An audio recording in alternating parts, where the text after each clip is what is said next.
Miguel olhou fixamente para o pai e, com a voz a tremer ligeiramente, disse: Pai, eu sou gay. António deixou cair o copo de vinho tinto sobre a mesa da cozinha, o líquido espalhando-se como uma mancha de sangue sobre a toalha branca imaculada que a mãe sempre usara antes de partir. O silêncio que se seguiu foi tão pesado que se podia ouvir o tic-tac do relógio antigo na parede, aquele que viera da casa dos avós no Alentejo. Miguel sentiu o coração bater descontrolado, como se estivesse prestes a saltar do peito, e esperou pela explosão que nunca veio. Em vez disso, António apenas limpou a boca com as costas da mão, os olhos cinzentos fixos no filho como se o visse pela primeira vez em 25 anos. Gay, repetiu o pai em voz baixa, quase um sussurro, enquanto se levantava devagar da cadeira de madeira rangente. A luz dourada do entardecer entrava pela janela do apartamento no Bairro Alto, em Lisboa, pintando as paredes de tons quentes que contrastavam com o frio que se instalara entre os dois. Miguel engoliu em seco, lembrando-se de todas as noites em que ensaiara aquela frase diante do espelho do quarto, imaginando reações de raiva, decepção ou até rejeição total. Mas António não gritou, não amaldiçoou, não bateu com o punho na mesa. Apenas caminhou até à varanda, acendeu um cigarro que não fumava há anos e ficou a olhar para o rio Tejo ao longe, as luzes do ferry brilhando como estrelas caídas. Miguel seguiu em silêncio, o coração ainda acelerado, e sentou-se ao lado do pai na cadeira de ferro forjado. Desde quando sabes? Perguntou António finalmente, sem olhar para o filho, a voz rouca de quem guardava 1000 perguntas. Miguel contou tudo, o primeiro beijo com o rapaz na universidade em Coimbra, o medo de ser diferente numa família tradicional do interior, as noites de insônia a questionar-se se valia a pena viver uma mentira só para não magoar ninguém. António ouvia sem interromper, o cigarro queimando lentamente entre os dedos, e pela primeira vez Miguel viu uma rachadura na armadura de aço que o pai sempre exibira. Quando terminou de falar, o sol já se punha por completo, tingindo o céu de rosa e laranja. António apagou o cigarro e virou-se para o filho: Vamos jantar fora. Preciso de ar. Foram para um pequeno restaurante perto do mirador de São Pedro de Alcântara, onde o cheiro a bacalhau assado misturava-se com o aroma das sardinhas grelhadas. Sentados à mesa de canto, António pediu um vinho do Douro e, pela primeira vez em anos, falou de coisas que nunca mencionara. A mãe de Miguel, como ela sempre soubera que o filho era especial, como lutara contra o cancro sem nunca se queixar. Miguel sentiu um nó na garganta, mas não chorou. Em vez disso, contou sobre Tiago, o namorado que conhecera numa exposição de arte contemporânea em Lisboa, um rapaz de olhos castanhos que o fazia rir mesmo nos dias mais difíceis. António assentiu devagar, como se processasse cada palavra. Não sei o que dizer agora, Miguel. Mas não te vou virar as costas. Aquela frase simples foi como um sopro de ar fresco num quarto fechado há décadas. Voltaram para casa caminhando pelas ruas empedradas do Bairro Alto, o som dos passos ecoando entre as fachadas coloridas. Miguel sentiu, pela primeira vez, que talvez o pior tivesse passado. Mas quando chegaram ao apartamento e António foi direto ao quarto antigo, Miguel não imaginava que o verdadeiro abalo estava prestes a chegar. Naquela noite, enquanto o pai dormia, Miguel ficou acordado no sofá, revivendo cada segundo da conversa, o peito leve como nunca. No dia seguinte, o pai acordou cedo, preparou café forte como sempre e disse apenas: Vamos falar mais sobre isso. Mas primeiro, preciso de te mostrar uma coisa. Miguel não sabia que aquela coisa ia mudar para sempre a forma como via o homem que o criara sozinho depois da morte da mãe. O dia passou devagar, com Miguel no estúdio de design perto da Avenida da Liberdade, onde desenhava logótipos para marcas de vinho do Porto, e António no escritório de engenharia onde ainda dava consultoria ocasional. À noite, voltaram a sentar-se na cozinha, e António tirou de uma caixa velha uma fotografia amarelada. Antes de continuarmos, filho, há algo que deves saber sobre mim. Miguel pegou na foto e sentiu o mundo girar. Nela, um António jovem, com pouco mais de 20 anos, abraçava outro homem de sorriso largo diante da ponte de Coimbra. O choque foi imediato, mas Miguel ainda não compreendia a dimensão daquilo. António continuou: Chama-se Carlos. Foi em 1985, depois da Revolução. Eu era diferente, mas escondi tudo. As palavras saíram devagar, como se cada uma doesse. Miguel sentiu o peito apertar, mas não disse nada. Apenas ouviu, enquanto o pai abria pela primeira vez a porta para um passado que ninguém nunca imaginara. A conversa prolongou-se até altas horas, com António revelando fragmentos, as cartas guardadas, o medo da família, a decisão de casar com a mãe para ser normal. Miguel não conseguia acreditar. O homem que sempre parecera tão rígido, tão seguro do seu lugar no mundo, carregava o mesmo segredo que ele próprio temera confessar. Quando finalmente foram dormir, Miguel deitou-se na cama e ficou a olhar para o teto, o coração cheio de perguntas sem resposta. No dia seguinte, a vida continuou, mas tudo mudara. Miguel ligou a Tiago e contou-lhe tudo, a voz embargada de emoção. Tiago, sempre compreensivo, sugeriu um passeio pelo Parque Eduardo VII para clarear as ideias. Caminharam entre as árvores, o vento fresco de Lisboa trazendo o cheiro do mar, e Miguel sentiu-se menos sozinho. O teu pai também passou por isso? Perguntou Tiago, apertando-lhe a mão discretamente. Sim, e agora não sei como reagir. A amizade com Ana, a melhor amiga desde a faculdade, foi o apoio seguinte. Encontraram-se num café no Chiado, onde o aroma a pastel de nata enchia o ar. Ana ouviu tudo com olhos arregalados e disse: Isto não é o fim, Miguel. É o começo de algo maior. Miguel assentiu, mas o peso no peito não desaparecia. Naquela semana, o trabalho no estúdio tornou-se refúgio, mas à noite as perguntas regressavam. António, por sua vez, andava mais calado, preparando o jantar como se nada tivesse mudado, mas Miguel via as olheiras e sabia que o pai também lutava consigo mesmo. Um fim de semana, decidiram ir juntos a Sintra, o castelo de pena brilhando ao sol. Durante o trajeto de comboio, António falou mais sobre Carlos, o amor proibido, as noites escondidas em pensões baratas, o dia em que decidiu acabar tudo para não desonrar a família. Miguel escutava, o vento a bater no rosto, e sentia uma mistura de raiva e compaixão. Como pudera o pai guardar aquilo tanto tempo? Quando chegaram ao palácio, caminharam pelos jardins, o verde intenso contrastando com o azul do céu. Ali, António parou e disse: Eu sacrifiquei tudo, filho. Por ti, pela tua mãe, pela vida que julgava certa. Miguel abraçou-o então, pela primeira vez como adulto, e sentiu as lágrimas do pai molharem a camisa. O momento foi breve, mas marcante. De regresso a Lisboa, a tensão aumentou. Miguel encontrou, por acaso, uma carta antiga na gaveta do pai e leu as palavras de Carlos: António, o meu coração é teu para sempre. O choque foi brutal. Como podia o pai ter negado tanto de si mesmo? Nessa noite, a discussão explodiu. Porque nunca me contaste, gritou Miguel. António respondeu com voz firme: Porque o mundo não estava pronto, filho. E eu não queria que tu passasses pelo mesmo. As palavras ecoaram no apartamento, e pela primeira vez Miguel viu o pai chorar abertamente. O conflito interno de ambos crescia, mas também a ligação. Tiago veio jantar uma noite, e António, apesar do desconforto inicial, apertou-lhe a mão e disse: Cuida do meu filho. Foi um pequeno passo, mas enorme. Ana organizou um encontro no Bairro Alto, onde amigos gays partilharam histórias semelhantes, e Miguel sentiu-se parte de algo maior. O passado de António tornava-se ponte, não barreira. Mas ainda havia muito para resolver. Miguel começou a questionar a própria identidade, perguntando-se se herdara não só o segredo, mas também a força para o enfrentar. António, por sua vez, contactou um velho amigo de Coimbra para falar de Carlos, e o peso dos anos pareceu aliviar-se ligeiramente. A jornada estava apenas a começar, mas ambos sabiam que já não podiam voltar atrás. Os dias seguintes em Lisboa foram marcados por uma calma tensa, como o mar antes da tempestade. Miguel acordava cedo e ia correr ao longo do rio Tejo, os pés batendo ritmicamente no passeio empedrado enquanto o sol nascente pintava o céu de tons suaves. Cada passo era uma tentativa de processar o que o pai revelara, aquele António jovem, apaixonado por um homem chamado Carlos, escondendo tudo atrás de uma fachada de homem sério e responsável. Ao voltar para casa, encontrava o pai já na cozinha, preparando torradas com queijo e café forte, como se a conversa da noite anterior nunca tivesse acontecido. Bom dia, filho, dizia António com um sorriso forçado, e Miguel respondia apenas com um aceno, o peito apertado.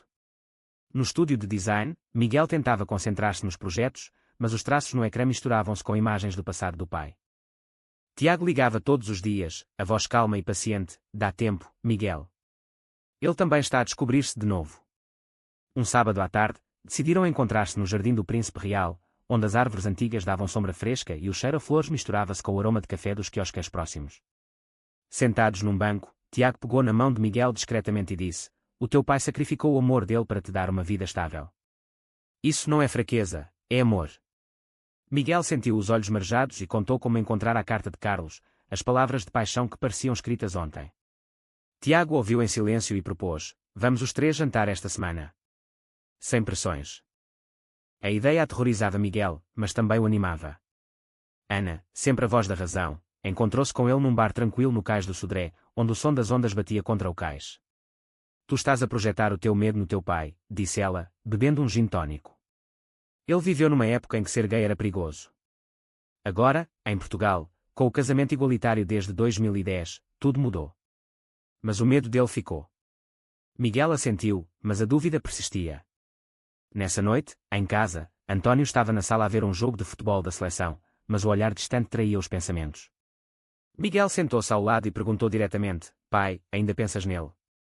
Em Carlos. Antônio hesitou, o controle remoto na mão tremendo ligeiramente.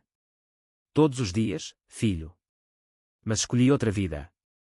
A conversa evoluiu para horas de confidências. Antônio falou da universidade em Coimbra, das noites a esconder-se nas ruas estreitas, do medo de ser descoberto pela família católica do interior. A tua mãe sabia, no fundo. Mas nunca falámos disso. Miguel sentiu uma onda de compaixão misturada com raiva. Como pudera o pai negar tanto de si? No dia seguinte, Miguel decidiu investigar por conta própria. Subiu ao sótão do prédio antigo, onde caixas empoeiradas guardavam memórias. Entre velhos álbuns, encontrou mais cartas, Carlos escrevendo sobre planos de fuga para o Porto, sobre sonhos de uma vida juntos longe dos olhares. Uma foto mostrou os dois jovens a sorrir diante da Torre de Belém, o vento a agitar-lhes o cabelo. Miguel sentiu o peito apertar. Levou uma carta para baixo e confrontou o pai na cozinha. Isto é teu passado, pai. Por que esconder de mim? Antônio empalideceu, mas não negou. Porque tinha medo de te perder, como perdi parte de mim. A discussão foi intensa, vozes elevadas e quando pelas paredes, mas terminou com um abraço desajeitado. Antônio admitiu que escrevera a Carlos anos depois, mas nunca enviara a carta. Miguel sentiu o mundo abrir-se, o pai não era o homem rígido que imaginara. Era humano, falível, cheio de sacrifícios. Tiago veio jantar nessa sexta-feira, e o ambiente foi estranho no início. Antônio serviu bacalhau à Brás, o cheiro delicioso enchendo o ar, e conversou sobre futebol e trabalho. Quando Tiago falou do seu trabalho como professor de História, Antônio perguntou sobre a Revolução de 74 e como mudara tudo para as pessoas como ele. Miguel observou em silêncio, o coração cheio de esperança. Depois do jantar, Antônio disse baixinho: gosto dele, cuida bem de ti. Foi um passo pequeno, mas Miguel sentiu lágrimas nos olhos. No fim de semana, foram os três a Cascais, caminhando pela praia de areia fina enquanto as ondas batiam. Antônio contou histórias da juventude, misturando passado e presente, e Miguel viu o pai sorrir de verdade pela primeira vez em semanas. Ana juntou-se a eles no almoço em Sintra, e o grupo riu de histórias antigas, a tensão aliviando-se. Mas o conflito interno de Miguel crescia, questionava se o seu comingal tinha forçado o pai a reviver dores antigas. Talvez eu tenha sido egoísta, confidenciou a Tiago numa noite no apartamento. Tiago abraçou-o: não. Tu libertaste os dois. Antônio, por sua vez, começou a escrever num caderno antigo, registando memórias que nunca partilhara. Miguel encontrou uma noite e não disse nada, apenas respeitou o espaço. A amizade com Ana aprofundou-se, com ela organizando um grupo de apoio para filhos de pais gays em Lisboa. Miguel participou, ouvindo histórias semelhantes, e sentiu-se menos sozinho. O trabalho no estúdio avançava, mas a mente estava no pai. Um telefonema inesperado mudou tudo. Um antigo colega de Antônio ligou para dizer que Carlos morrera há 2 anos.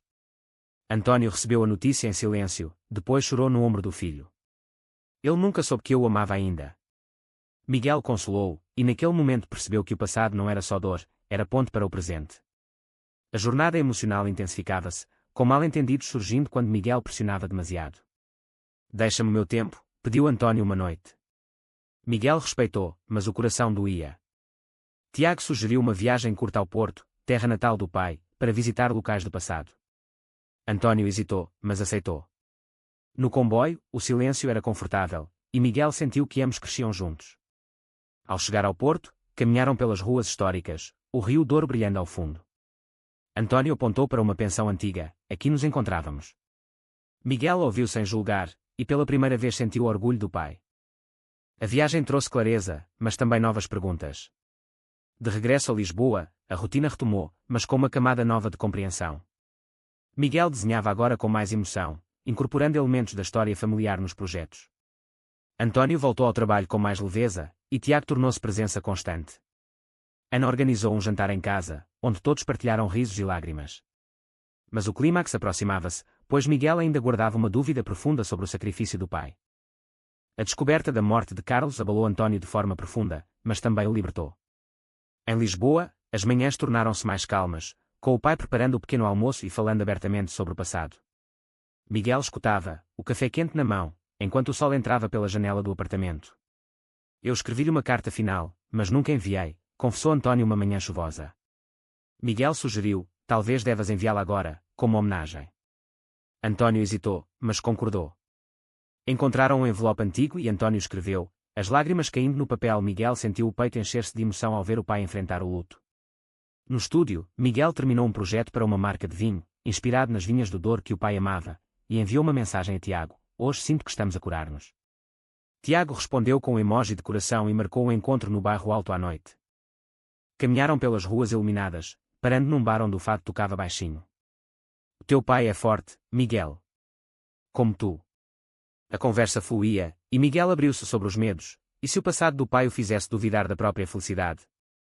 Tiago beijou discretamente na sombra de uma porta antiga. O amor não se mede pelo passado.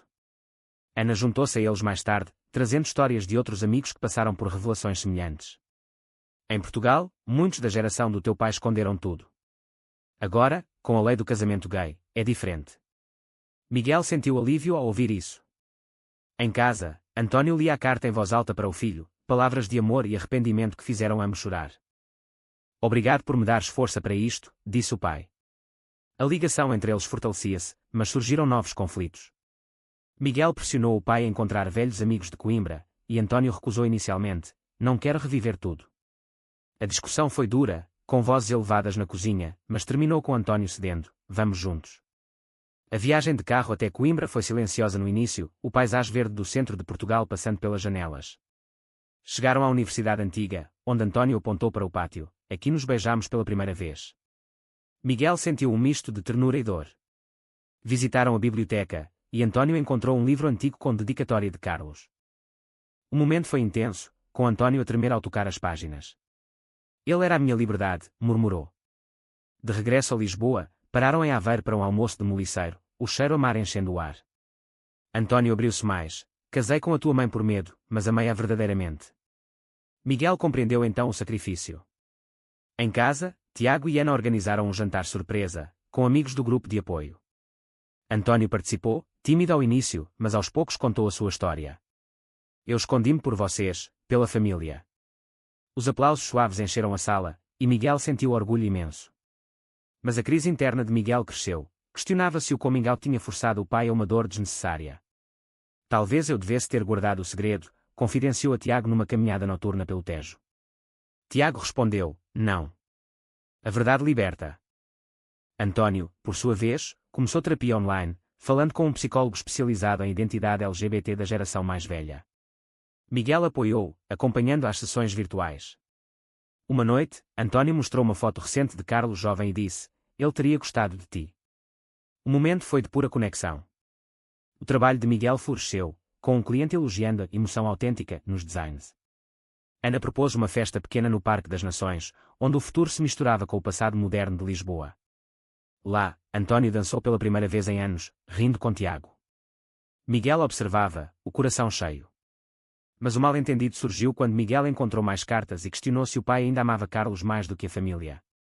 "Nunca", garantiu António, abraçando o filho.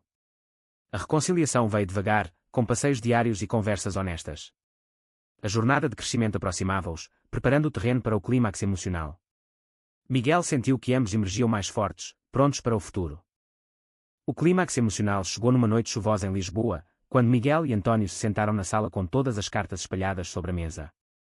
A chuva batia nas janelas, criando um ritmo que acompanhava o bater acelerado dos corações. "Pai, eu li todas." "Por que terminaste com ele?", perguntou Miguel, a voz embargada. António respirou fundo e contou o resto: a pressão da família, o medo da SIDA nos anos 80, a decisão de casar para ser normal. "Eu sacrifiquei o meu coração por ti e pela tua mãe. Não foi fácil." Miguel sentiu lágrimas rolarem e abraçou o pai com força. "Eu entendo agora. Mas dói pensar que sofreste sozinho." Tiago chegou mais tarde, trazendo vinho e apoio silencioso. Sentados os três, António abriu-se completamente: "Carlos era o meu primeiro amor verdadeiro. Mas tu és o meu legado." As palavras curaram feridas antigas. Ana telefonou no dia seguinte, organizando uma reunião com o grupo de apoio onde António falou pela primeira vez em público. "Eu escondi-me por medo. Hoje, vejo o meu filho e sinto orgulho." Os aplausos foram genuínos, e Miguel sentiu o peso levantar. No fim de semana, viajaram para o Alentejo, terra dos avós, onde António mostrou a casa antiga. "Aqui decidi casar", disse ele diante da oliveira centenária. Miguel caminhou com Tiago pelos campos, sentindo a paz. "O teu pai é incrível", disse Tiago. De regresso, António contactou um sobrinho de Carlos e enviou a carta final. A resposta veio semanas depois, uma foto de Carlos sorrindo na velhice. Ele perdoou-te há muito, escreveu o sobrinho. António chorou de alívio. Miguel viu o pai transformar-se, mais aberto, mais leve. No trabalho, Miguel promoveu uma campanha sobre diversidade, inspirada na história familiar. Tiago e Ana celebraram com um jantar no Cais do Sodré, onde o fado cantava histórias de amor. António juntou-se, dançando devagar com o filho. Obrigado por me dares coragem, disse ele. Mas ainda havia um último conflito. Miguel questionava se o passado afetaria o futuro com Tiago. E se eu herdei o medo? Perguntou numa noite. António respondeu, não. Tu tens a liberdade que eu não tive. A conversa durou horas, fortalecendo o laço. Ana organizou uma viagem curta a Faro, no Algarve, onde o mar azul curava almas. Lá, António nadou pela primeira vez em anos, rindo como criança. Miguel e Tiago caminharam de mãos dadas na praia, o sol pondo-se em tons dourados. Estamos a construir algo novo, disse Miguel. De volta a Lisboa, a rotina ganhou cor, jantares juntos, passeios, confidências. António começou a ler livros sobre história LGBT em Portugal e partilhou insights. Miguel sentiu o crescimento mútuo. O mal-entendido final veio quando António hesitou em conhecer os pais de Tiago, mas resolveu-se com honestidade. Estou pronto, disse ele. O encontro foi caloroso, em casa dos pais de Tiago no Porto. Todos riram e partilharam histórias. Miguel sentiu a família expandir-se. A jornada aproximava-se do fim, com ambos mais maduros, aceitando o passado como força. A reconciliação completa aconteceu numa manhã de primavera em Lisboa, quando Miguel e António caminharam juntos até ao mirador da Senhora do Monte, a cidade estendendo-se aos pés como um tapete de telhados vermelhos e o rio brilhando ao sol. Filho, eu estou em paz agora, disse António, o vento leve agitando o cabelo grisalho. Miguel apertou-lhe o ombro e respondeu, eu também, pai. Obrigado por tudo. Tiago e Ana esperavam-nos num café próximo, com sorrisos largos. O grupo celebrou com pastel de nata e café, rindo de memórias recentes. António propôs uma viagem anual ao Porto para homenagear Carlos, e todos aceitaram. No estúdio, Miguel terminou um projeto especial, um logótipo para uma associação LGBT, inspirado na ponte entre gerações. Tiago orgulhava-se dele, e António visitou o estúdio pela primeira vez, elogiando o trabalho. Tu transformaste a minha dor em arte, disse o pai. Ana organizou um evento pequeno no Bairro Alto, onde Miguel falou em público pela primeira vez sobre a jornada. O meu pai ensinou-me que o amor verdadeiro resiste a tudo. Os aplausos ecoaram, e António, sentado na plateia, chorou de orgulho. A vida em Lisboa fluía com harmonia, jantares familiares, passeios pelo Tejo, planos para o futuro. Miguel e Tiago mudaram-se para um apartamento maior perto do rio, e António visitava frequentemente, trazendo receitas antigas. A família cresce, dizia ele. Num fim de tarde dourado, os quatro sentaram-se na varanda, o pôr do sol pintando o céu. António ergueu o copo, à verdade que liberta. Miguel sentiu o coração cheio. A jornada de ambos terminara com crescimento profundo, Miguel mais confiante na identidade, António em paz com o passado. Portugal, com as suas ruas históricas e mar aberto, testemunhara a transformação. Mas a pergunta permanecia no ar, para debate: a verdade do passado sempre fortalece os laços familiares, ou por vezes os destrói para sempre? Verdadeiro ou falso? Deixe o seu comentário e partilhe a sua opinião.